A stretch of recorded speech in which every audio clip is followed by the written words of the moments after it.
شیطان بعض لوگوں کے ذہنوں میں یہ وسوسہ ڈالتا ہے کہ میں تو دین کے قریب ہو رہا ہوں، اللہ کے قریب ہو رہا ہوں، اور مجھ پر آزمائشیں کیوں آ رہی ہیں؟ سنو سبحان اللہ، اللہ کے حبیب علیہ الصلوۃ والسلام کی کیا شان ہے۔ اعلیٰ حضرت ایسے ہی نہیں کہتے کہ میں نثار تیرے کلام پر، ملی یوں تو کس کو زبان نہیں، وہ سخن ہے جس میں سخن نہ ہو، وہ بیان ہے جس کا بیان نہیں۔ میرے آقا نے کم و بیش 1450 سال پہلے یہ مسئلہ سالو کر دیا۔ حضرت سیدنا سعد بن ابو وقاص رضی اللہ تعالیٰ عنہ فرماتے ہیں کہ میں نے عرض کی یا رسول اللہ صلی اللہ تعالیٰ علیہ وسلم، سب سے زیادہ مصیبتیں کن لوگوں پر آئیں؟ گلی مکا دی نا، پنجابی بچ کہتے ہیں نا، گالی بات ہی ختم کر دی۔ حضور یہ بتائیں سب سے زیادہ مصیبتیں کن لوگوں پر آئیں؟ پیارے آقا نے فرمایا انبیاء پر۔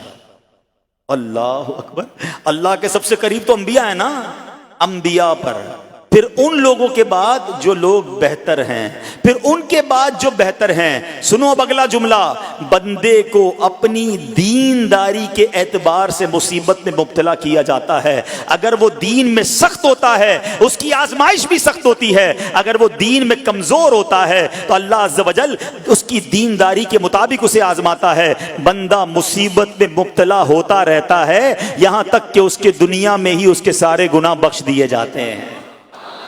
گویا اللہ کی یہ رحمت ہے کہ بندہ بڑا نیک ہو رہا ہے، رب چاہتا ہے کہ اس بندے پر آزمائش بھیجوں، میرا نیک بندہ صبر کرے، اس کے گناہ معاف ہو جائیں اور میرے پاس آئے تو اس کو جنت میں داخل کر دوں۔ اللہ اکبر۔ اے پیارے اسلامی بھائیو، یاد رکھنا، اب جو میں نے ایک سوال قائم کیا تھا نا کہ یار میں تو دین کے قریب، میں تو اللہ کے قریب ہونے کی کوشش کر رہا ہوں اور ایک کے بعد ایک آزمائش آ رہی ہے، یہ کیا ہے؟ اب ایک اور حدیث سن لو، سبحان اللہ۔ حضرت سیدنا انس رضی اللہ تعالیٰ عنہ سے روایت ہے، سرکار والا تبار، ہم بے کسوں کے مددگار، شفیع روز شمار، دو عالم کے مالک و مختار صلی اللہ تعالی علیہ وآلہ وسلم نے فرمایا، جب اللہ عز و جل کسی بندے سے محبت فرماتا ہے، سننا ذرا غور سے، اللہ عز و جل جب اپنے کسی بندے سے محبت فرماتا ہے یا اسے اپنا دوست بنانے کا ارادہ فرماتا ہے تو اس پر آزمائشوں کی بارش فرما دیتا ہے۔ اللہ کریم اس پر محبت بھی فرما رہا ہے اور آزمائشیں بھی بھیج رہا ہے۔ دوست پر آزمائشیں کون بھیجتا ہے؟